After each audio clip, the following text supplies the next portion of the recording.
On 28th of April 2025, Spain and Portugal experienced a massive blackout of the power system. Was this caused by an experiment? I will provide many arguments why I believe this was the case. Moreover, there has been a blame game between the different parties involved, and some information is made to lead you up the garden path, which is an English expression to say that you should believe something, but in reality it is different, and the way it is presented here shall lead you in this wrong direction. Let's see. First of all, dynamic voltage control. On the day before, 27 April 2025, it was planned to have 10 power plants providing dynamic voltage control. One of these power plants became unavailable on the 27th already, and there was the idea to replace it by another one, but they stopped with this replacement measure at 2 o'clock in the night, so essentially it was not there. One of the remaining 9 power plants was working in the wrong direction, so when all the others were increasing voltage, this one was decreasing voltage, more or less ruining the work of another power plant, so we are already down at 7. Moreover, there was reported that at least 3 power plants did not do dynamic voltage control correctly, and it's not completely clear about the overlap between these different power plants. And my best guess is that on the 28th of April 2025, the equivalent of 5 power plants have provided dynamic voltage control. This is not only a problem of quantity, it's also a problem of geographic distribution. According to the network operator, Red Electrica, the generation unit subject to operating procedure 7.4, which are required to provide dynamic voltage control, did not absorb the expected amount of reactive power, particularly on the main generators located in Andalusia, Extremadura, and Castilla-La Mancha. This issue had a significant impact. Now you may ask, what is this reactive power here? If you haven't studied electrical engineering, this is a bit tricky, but let's start first. What is the operating procedure P074 and where are these 3 regions located in the context of the blackout? So P074 is about dynamic voltage control, and that it only can be performed by thermal and water plants. So not by photovoltaic, not by wind power. And the regions Andalusia, Extremadura, and Castilla-La Mancha are in the south of Spain, so Andalusia here, Extremadura here on the side to Portugal, and Castilla-La Mancha here. And you can see in Andalusia we had the transformer station in Granada, which was the first one to fail. In Extremadura there was the transformer station in Badajoz, the second one to fail, and then in Andalusia again there was the station of Sevilla which failed. Moreover, I put a circle here because there is a nuclear power plant, and also there is a photovoltaic plant, and both will be important, which are also in Extremadura. So in this nuclear power plant, the name is Almaraz. It's a very old power plant, and problems in this region are frequent. So even in the advertisement video of this network operator Red Electrica in October 2024, that's to say before the blackout, there's already a problem in the Almaraz station. So by accident, when they filmed the big displays of Red Electrica, they saw, oh, there's a failure here in the 400 kilovolt station at Almaraz. So just to show you how frequent it is, that it even is in this advertisement video. You can also know that Almaraz nuclear power is regularly creating incidents. For example, after the blackout in Spain, there was a disconnection of block 1 on the 17th of June 2025 at an evening hour, so not really much caused by photovoltaic industry, and an unplanned power reduction the next day in block 2. And these big nuclear power plants, if they fail, it's immediately a big amount of power that is not available anymore. We are speaking about 1 gigawatt instead of normal photovoltaic or gas plants and so on, are typically much smaller. Now let's look at the voltage levels. So we have seen the voltage has been a problem, and there are some measurements of voltage levels in different locations. Here these are 5 locations in the north, 5 in the center and 5 in the south. And what we can see, because voltage is a local issue, we can see that the voltage level here at 12, at 1215, at 1230 were always above the nominal voltage of 400 kilovolt. Here in this central zone it was above here and there, and here it was approximately 400 kilovolt in average. Again here at 12 o'clock it was approximately 400 kilovolt in average, and here above and here also above. These 3 charts do not agree very well with the map that has been provided by Red Electrica, and this is why I told you they are leading up the garden path. If you see a map like this one, you of course think it is showing the voltage and it seems okay, and if it's red it's not okay, and also if it's too low here, maybe there's too low voltage, it's also not okay. This is what you immediately think about it. But look here at 12 o'clock, there's this blue power, which means it is too low, and green, which is here. And if you look here at 12 o'clock, okay, above, around, more or less, we can say, yeah, it was once higher in the north, where here it looks green, and in the center and in the southern area it looks like okay, like around this value, but here it's indicated more by blue color. And here the other moments, 1215 and 1213, everything is higher than the 400 kilovolt, but you see here a lot of blue color still. You think, oh, maybe this is too low. It should all be in this orange color, and and this is not sending you an alarming message. And this is the same for 1230. If you look at 1230 here, this voltage is at 420 kilovolt. This means 5% higher, and this is quite a lot higher already. And because the operational limit is normally 420, and here we are also not far away from 420, and here also many places are at 420, and only in Almaraz it's a bit lower. So if everything is very high, why does this image send out the message that it looks okay? And one of the reasons is they put it in a resolution that you cannot read here the numbers. Maybe green does not mean 400 kilovolt, maybe green means 420 or so, and maybe 400 kilovolt would be presented in blue, yeah, so it's a bit misleading.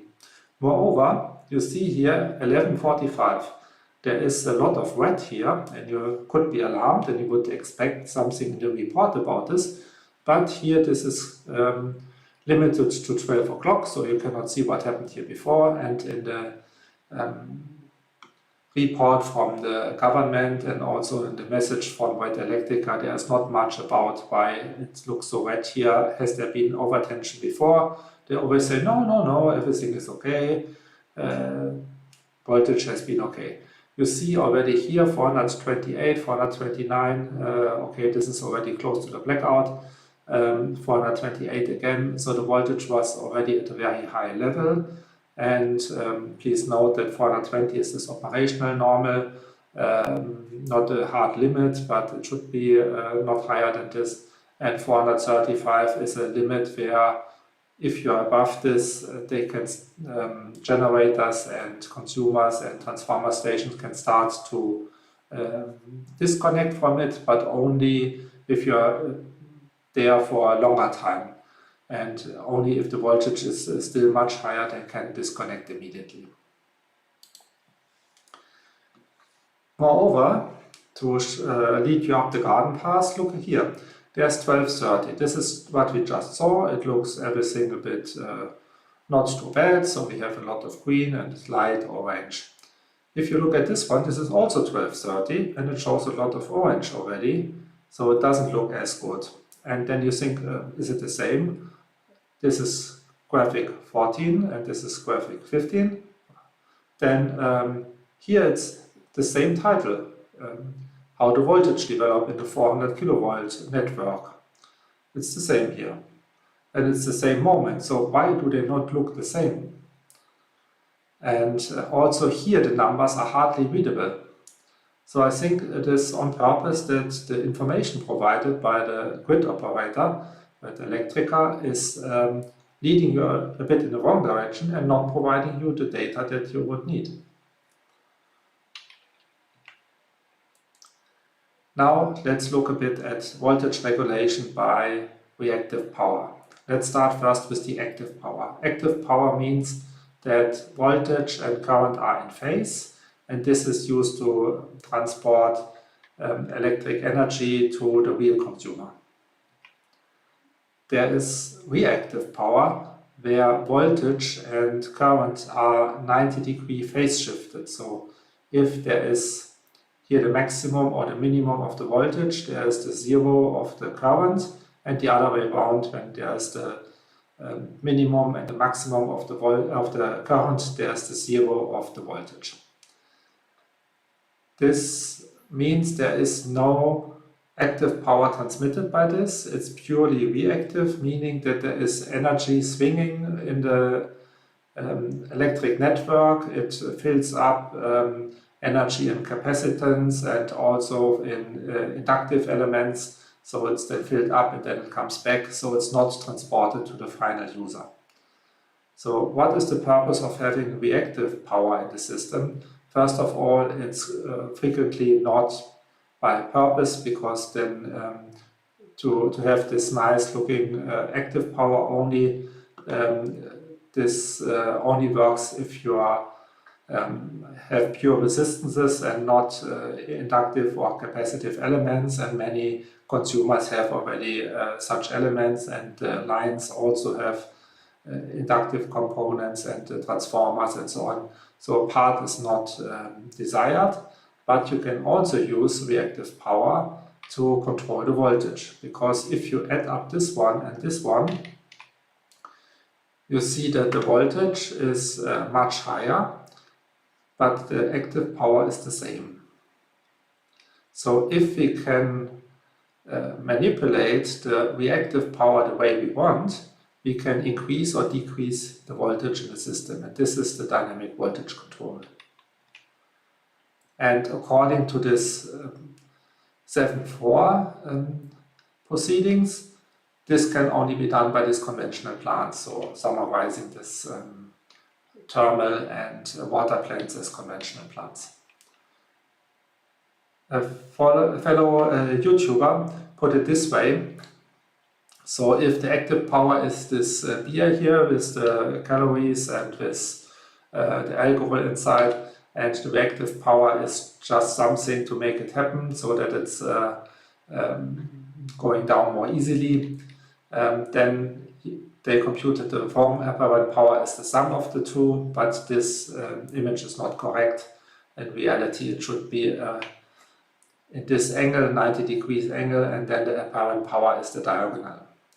So photovoltaics who are not entitled to dynamic voltage control, for them the reactive power and the active power should always have a fixed ratio, so they cannot participate in this dynamic voltage control despite providing some reactive power. Now let's look at the voltage, and here this is information provided by this association IELEC and in the substation of Badajoz, so the transformer station of Badajoz. And here you see the voltage, this is the nominal value, and here it's already higher all the time, and here it's several times it is above the 420 kilovolt, and this is already looks like dangerous high levels, and also we have quick changes. So you see here it goes down, goes up very quickly, and imagine if we are at this level and then it goes up like this by another 20 kilovolt, immediately we are outside this limit. and the longer we would be outside, the more risky it is that there will be some disconnections. So this was a kind of urgent situation, despite the fact that the network operator downplays and says everything was under control. So if only conventional plants can be used to dynamically regulate the voltage, why haven't they added conventional plants? And the reason is that it takes them hours to start, and they ordered it only at 18 minutes past 12, I think, and for them, so they were not up and running before this big blackout happened. If you are the network provider and you think, I'm in a critical situation, my countermeasures will be too late, maybe I'm more interested to do an experiment of something which I believe will work and also which I believe is good to show that it can work. And this could be the experiment that the newspapers, the Telegraph, has been quoting without giving any details. And they told they have this information from some EU circles. What could have been this experiment? The photovoltaic industry, UDEF-Abren, so this is in Spain, this is in Portugal, confirmed that the photovoltaic has the capacity to control the voltage, but the regulations do not allow it. And exactly this this provision here, 7.4, has been changed after the blackout. So this was one of the first countermeasures presented by the network provider. It was adopted by the government quickly, and then it was celebrated by the photovoltaic industry that now photovoltaic plants can also participate in dynamic voltage control. And there's also one other item that there was information provided by Red Electrica that there was a photovoltaic plant which was sending out oscillations, and they gave details about the power and the region where this was, and the combination of these two elements unambiguously leads that it can only be the megaplant Nunez de Balboa.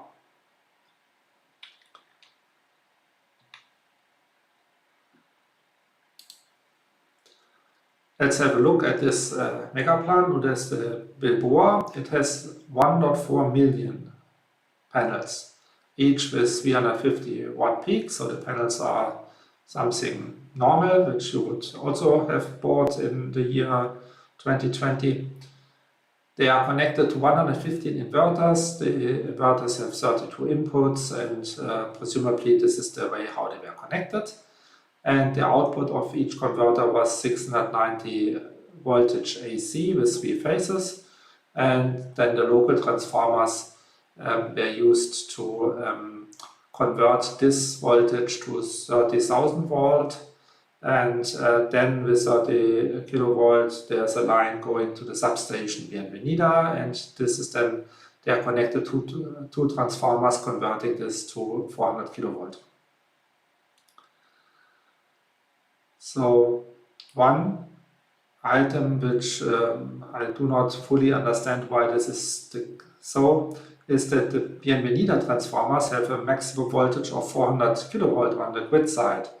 So if you have these overvoltages that we have seen before, they were already out of their normal specification. We have seen even before 12 o'clock, we have already been 8 times above this, and before the oscillation started and then the full blackout. So I do not know what these Bienvenida transformers do if the voltage is so high. The first indicator that it could have been an experiment is in this voltage chart here. Before we have seen it until 12 o'clock. Now I also show the time until 12:30. We can see the 2 oscillations. Many people spoke about them. inter-area oscillation or not, what is their frequency, and so on.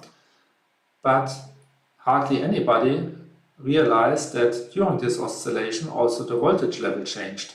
You see, here it wanders high and down and so on, but here the average voltage level is very close to 400 kilovolt, and 400 kilovolt is the voltage that is the nominal voltage.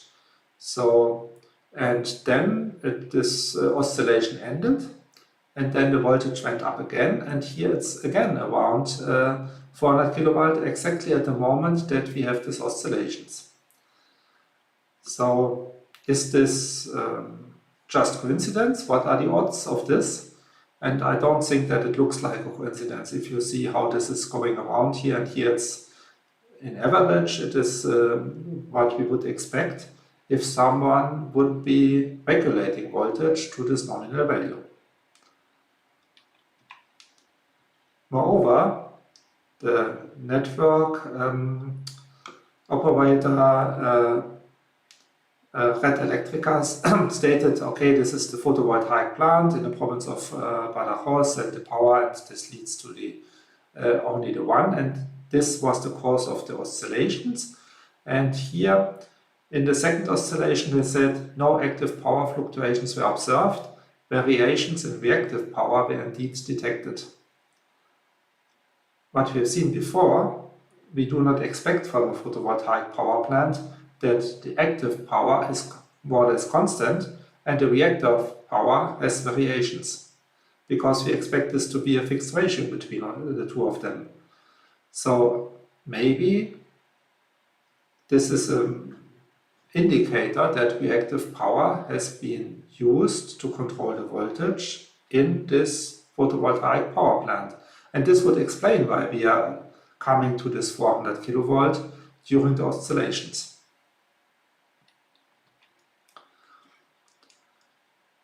Next indicator is that check if this photovoltaic power plant would be enabled to do this. So I looked up, it has this kind of inverters, and this kind of inverters indeed is able to control the voltage. There's a diagram here. Okay, this is the voltage in percent or as a factor of the nominal voltage.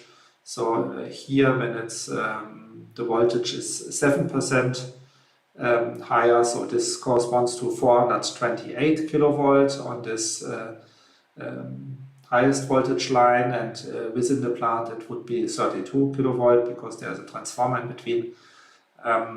So at this voltage level there is no reactive power. Then there's a step of voltage level, there's still no reactive power here, because apparently it needs a minimum of active power here, and then you see suddenly it jumps up here to this level, and there's also some oscillations to reach this level, and then it stabilizes. And when the voltage does another step from here from 9% higher voltage to 10% higher voltage, then this jumps up again an oscillation and so on. And here, if there's not sufficient active power, it stops regulating voltage. So maybe something like this has happened. You might say, okay, there's a dead band here in between, and if there's a large dead band, maybe it will not regulate to 400 kilovolt exactly. This is something I don't know. Maybe how large this dead band is can be regulated and so on. Maybe this strategies applied by this inverter can be modified. So I think it's possible to regulate voltage with this inverter. Now let's look at the substation in Bienvenida where these inverters are connected to. They have been prepared. There's an overdimensioning of them so that they allow for this additional power, because then the voltage is higher and the transformer must be able to handle this. So it has already been prepared. So this would be an ideal case where you could say, okay, I have the photovoltaic plant, I have the transformer, everything is ready to do dynamic voltage control, and let's do it. So the motivation could be there's an urgent need to control the voltage. Photovoltaic industry tells you we can do it. Conventional would be too late. Everything is prepared, everything is in place. And there's also a long-time motivation that Spain wants to stop using nuclear technology soon. So photovoltaic and wind have to take over the dynamic voltage control. We know that they can do it, and so it's like killing two birds with one stone. You solve the current issue, but you also provide the proof that photovoltaic can do it. Sixth indicator goes in the same direction because Red Electrica in the statement advocating that photovoltaic should participate in this dynamic voltage control said something like this, and here we have technically they can, but the limitation is the regulation, and they have already pilots and they have worked years on it, so they also felt ready to do it, and this might have led to at least a handful of people to say, okay, let's do this experiment, we are just switching it on, and hopefully this will regulate the voltage. The seventh indicator is the voltage before and during this second oscillation. So the second oscillation is both here, so this whole time area. The first oscillation is more on this side, and this is an oscillation which is not in this numbering scheme, so it's in between, because it's also mostly locally. You see there's hardly anything here, but here this turquoise color in Almaraz, there is some oscillation, and it's also the large oscillation here in Almaraz. And what you can see is here the voltage levels, and 380 is already one low voltage level where you shouldn't be below, and 375 is even lower. So in this oscillation in Almaraz you were below 380 already several times, and in this oscillation in Almaraz you were even below 375. And I assume that it was Almaraz who sent out this SOS to the network operator to tell them we are not far away from disconnecting from the system, because something like this was reported. So what happens in such cases? You know, so I think the experiment was decided before, because this led to this oscillation, not to confuse anybody, but I think this also leads to some further actions of the network provider, and we will see this afterwards. So firstly, we had this bad voltage regulations by plants that were foreseen.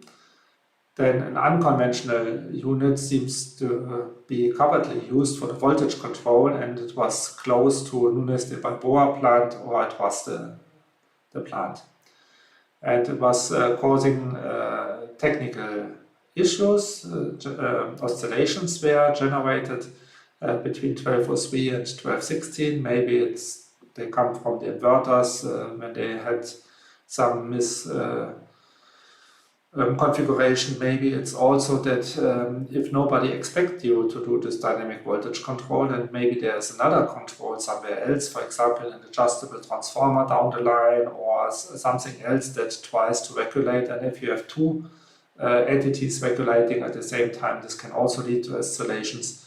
I don't know, maybe these oscillations come immediately from this plant or maybe from external. What happened then was that the Red Electrica applied the standard recipe to combat such oscillations. So it lowered the export of energy to France, and moreover they realized, with Almaraz we have been close to a voltage that is so low that they could disconnect, and so they decided to a series of shunt reactors were disconnected to mitigate the undervoltages, so they increased the voltages, which might have been a good decision for Almaraz alone, but Almaraz was the one with the lowest voltage of all, so it increased voltages everywhere else. And in Almaraz, but for the others it was not really necessary, and in the end not really a good measure. this reduction of export to France, there was already here for this combating the oscillations, but here the oscillations were already over, and here we have been at a level of 1,500 megawatt export, and this was reduced to approximately only 500 megawatt of export within less than 1 minute. And at the end of this 1 minute, there was the start of the disconnection. So here there was this disconnection from Granada. So is this anything bad if you reduce the export to France? First of all, you have to consider that consumption and production must be equal. So if you reduce the export, then you also need to reduce the generated power. And they indicated they reduced it only by half. And they provide something which is not very clear, that there was an anomalous variation in effective demand of approximately 434 megawatt. If you add up these two numbers, you're very close to this number, but it's not clear if you have to add it up or not, because the variation, you don't know if it's up or down. Has there been more demand or less demand? And there can be different explanations. So, but you might have this difference between these two here as an overproduction of energy, and this might have generated overvoltage. Moreover, if you switch off this amount of active power, you also switch off at the same time some reactive power, and depending how this can also increase your voltage.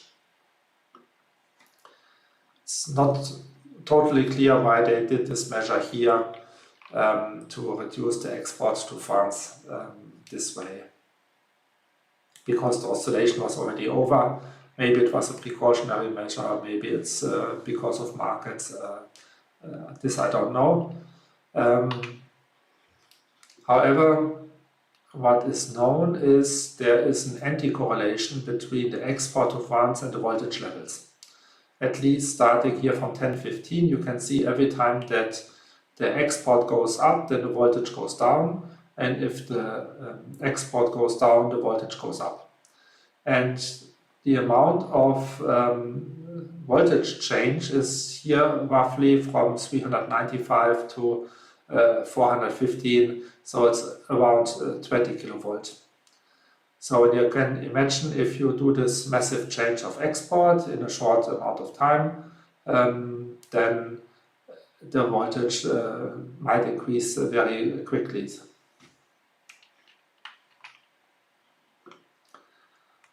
And if you do this at a moment where the voltage is already high, because you use this shunt to increase it to, for the sake of IMARAS. So I show it here, this is 400 kilovolt, and in the northern part of Spain, nearly everyone was constantly above it. And here in the central part, they were sometimes below it, but at here the end around 12:30, everyone was also above it. And here this is for the southern part, also everyone here in this